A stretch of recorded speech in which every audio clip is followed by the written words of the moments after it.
અમેરિકાની અંદર જો કુદરત આપણને તમને અહીંયા જન્મ આપ્યો છે ને એની પાછળ એક રીઝન છે. કુદરત બધાને જન્મ નથી આપતો. તમને જન્મ આપે, તમને કઈ દુઃખ આપે, એની પાછળ કુદરતની સારી ભાવનાઓ. શું સારી ભાવના હોય કે તમે કંઈક સમાજને પ્રદાન કરીને જશો. હા, ગાંધીજીએ કે પ્રદાન કર્યું, બરાબર, મધર ટેરેસાએ કે પ્રદાન કર્યું, સરદાર વલ્લભભાઈએ કે પ્રદાન કર્યું, શિવાજીએ કે પ્રદાન કર્યું ને બધા પ્રદાન, બરાબર. પછી કોઈ વ્યક્તિ શું છે કે ખાલી આવે અને શું છે કે 9 થી 5 નોકરી કરે અને 55 વર્ષે મરી જાય, પહોંચી જાય ઉપર પ્રદાન કર્યા વગર. આપણે પ્રદાન કરવું પડે. કુદરતે એ રીતે આપણને મોકલેલા છે, તો તમે બી કંઈક પ્રદાન કરજો જીવનમાં, બરાબર. હવે જ્યારે બીજું એવું થાય કે દર 4 મહિને આમ જઈને ઉભો રહી જાય, આમ કે લઈ લો મારું લોહી, એટલે લોહી લે. એને ફોબિયા હજુ બી છે. હવે 21 વર્ષનો થયો. કેટલા વર્ષનો થયો? જ્યારે 3 વર્ષની અંદર એને 8 વખત લોહી આપી દીધું, પણ નથી એને નર્સને જોઈ. નર્સ સુંદર હોય ત્યાંની, એ તમને કહી દઉં. નર્સ સુંદર હોય તો એને નર્સને નહીં જોઈ, એને હોસ્પિટલ નહીં જોઈ, ખાલી આમ જ જોઈ. પંખો, એનો દોસ્તાર પણ પંખો ને આ સીલિંગ, આ બે એના દોસ્તાર. એ લઈ લો ભાઈ, 20 મિનિટનું કામ હોય. હવે થાય છે એવું આખા ઓસ્ટ્રેલિયામાં વસ્તી ઘટવા માંડી. પ્રેગ્નન્ટ લેડી થાય ખરી, પણ એને બચ્ચા ના, બચ્ચું થાય તો મરેલું, બરાબર. એવો એક રોગ લાગી ગયો. જેવી રીતે તમને બધાને અહીંયા ખબર હશે, કોરોના આવી ગયેલો વચ્ચે, ખબર ને? तुम घर से बाहर मत निकलो, ये मत करो, वो मत करो, બધું કીધું ને. એવો એક રોગ, ભયંકર રોગ, કે બચ્ચા થાય જ નહીં. બચ્ચા થાય તો જ બચ્ચે મરી જાય, ત્યાં તો થાય નહીં, થાય તો પછી બ્રેન હેમરેજ વાળા થાય. એટલે કોઈ કુદરતનો કોઈ કરિશ્મા હતો.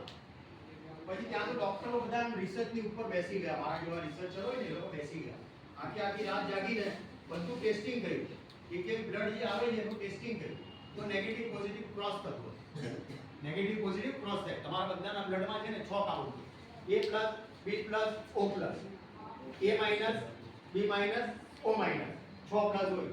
બધું આના કોમ્બિનેશનમાં હોય. આપણું બ્લડ પેલેટલ હોય ને, પેલેટલ કહેવાય ને, એ આપણા આની અંદર હોય. સાયન્ટિસ્ટ હોય, તમે સાયન્સમાં જાઓ તો તમને ખબર પડે.